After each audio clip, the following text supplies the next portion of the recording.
ഇത് അച്ഛനും മോനും തമ്മിലുള്ള ഒത്തുകളിയാണെന്ന് എനിക്ക് നല്ല സംശയമുണ്ട്. അവന്മാരെ കൊടുവ് അടിച്ച് പിടിച്ച് ഒരുത്തനെയും വെറുതെ വിടാൻ പോളേ. അണ്ണാ ബാഹുവിന്റെ ആട്ടോയിലെ വേണു ഒരു പെണ്ണിനെ കൊണ്ടുപോണ കണ്ട്. വേണോ? ഓ ഏത് വേണ്ട? പെണ്ണേന്ന് മനസ്സിലായില്ല, കയ്യിൽ ബാഗൊക്കെ ഉണ്ടായിരുന്നു. അമ്പലത്തിൽ ഇറങ്ങി തൊഴുത്തേക്കാണ് അവർ പോയത്.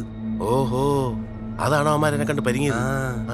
സാബു, നിനക്ക് ആള് തെറ്റിയിട്ടൊന്നുമില്ല. എന്റെ പൊന്നു മെമ്പറെ, ഞാൻ രാവിലെ ചെത്തിയ കള്ളാണ് സത്യം. ഞാൻ കണ്ടതാണ്. ആ വത്സലയിലെ പിള്ളേരെല്ലാരും ഉണ്ടായിരുന്നു. പിന്നെ മനസ്സിലായില്ലെന്ന് നീയല്ലേ പറഞ്ഞു? അതിപ്പോ ഈ നാട്ടിലെ എല്ലാ പെൺപിള്ളേരെയും അവൻ അറിയണമെന്നുണ്ടോ? അത് ശരിയാ. വേണു ഒരു പെണ്ണിനെ കൊണ്ട് പോയെന്ന് ഇത്ര കൃത്യമായിട്ട് പറയണമെങ്കിൽ നിനക്കവളെ പരിചയമില്ല. രൂപമെങ്കിലും അറിഞ്ഞൂടെ? രൂപം ഏറെക്കുറെ എന്റെ കണ്ണിലുണ്ട്. മതി, ബാക്കി നമുക്ക് ഒപ്പിക്കാം. അതിനല്ലേ ആർട്ടിസ്റ്റ് പുളകിതൻ. നല്ല ടെൻഷൻ ഉണ്ട്. എന്തള്ളിയ ഇനി അവന്മാരാ വെല്ലുവിളി അങ്ങനെ വിജയിക്കുന്നേ. ആണയ്ക്കാണയുടെ വളിപ്പറയില്ലല്ലോ. എന്റെ അളിയണോ അതേ അവസ്ഥയാ. 2 കൊള്ളം ഭാരതക്കുന്നിൽ റീച്ച പോലും അറിയാതെ സ്വന്തം മോൻ കൊണ്ടുവരുന്ന പ്രേമം താളിയോഗത്തിന് മുന്നേ പൊട്ടിച്ചെറിഞ്ഞിട്ടല്ലേ ഈ ഗുണ്ടരവിന്ദൻ ഇക്കൊള്ളവും ദണ്ടടിച്ചെടുത്തത്. നീ പറയണതൊക്കെ ശരി തന്നെയാണ്. പക്ഷേ നമുക്ക് എല്ലാവരും കൊണ്ട് വിശ്വസിക്കാൻ പറ്റില്ല. അത് ശരിയാ. ആഹാ, അളിയനും കൂടെ എങ്ങോട്ട്?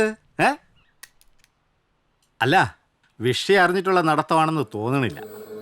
അങ്ങനെയാണേൽ ഓട്ടം ആയിരിക്കുമല്ലോ, ഓട്ടം. എന്താടാ നിന്റെ തന്തയ്ക്ക് 3 കെട്ട് തെറ്റായ?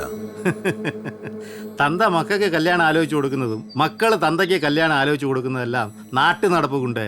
പക്ഷേ മോന്റെ കല്യാണം മുടക്കണ തന്തയും തന്തയെ വെല്ലുവിളിച്ച മോൻ പിറ്റേന്ന് തന്നെ ഏതോ ഒരു പെണ്ണിനെ ആട്ടോയിൽ കയറ്റിക്കൊണ്ട് പോയതും ഭാരതക്കുന്ന് ചരിത്രത്തിൽ സുവർണ ലിപികളിൽ എഴുതപ്പെടും മോനെ. ആരെ കൊണ്ടുപോയിന്നടാ? നിന്ന് പ്രസംഗിക്കാണ്ട് കാര്യം പറയണം. പിടിവിട് തെളിയിക്കാം. ഗുണ്ട അരവിന്ദന്റെ മോൻ ചൊവ്വ വേണു ഏതോ ഒരു പെണ്ണിനെയും കൊണ്ട് ഒളിച്ചോടി എന്നാണ് കരക്കമ്പി. പിന്നെ അത് കേട്ടപ്പോ തന്നെ എനിക്കങ്ങ് പിടിച്ചു കേട്ടാ. ഇനി പെണ്ണ് ഏത് ദിക്കിന്നാണെന്ന് മാത്രമേ അറിയാനുള്ളൂ. കേട്ടാ മോനെ അരവിന്ദ, നീ നോക്കിക്കോ, നിന്റെ ആസ്ഥാനം പൊട്ടി സീല് വെക്കോ അവന്മാര്, വത്സലേര പിള്ളേര്. അപ്പൊ വരട്ടാ.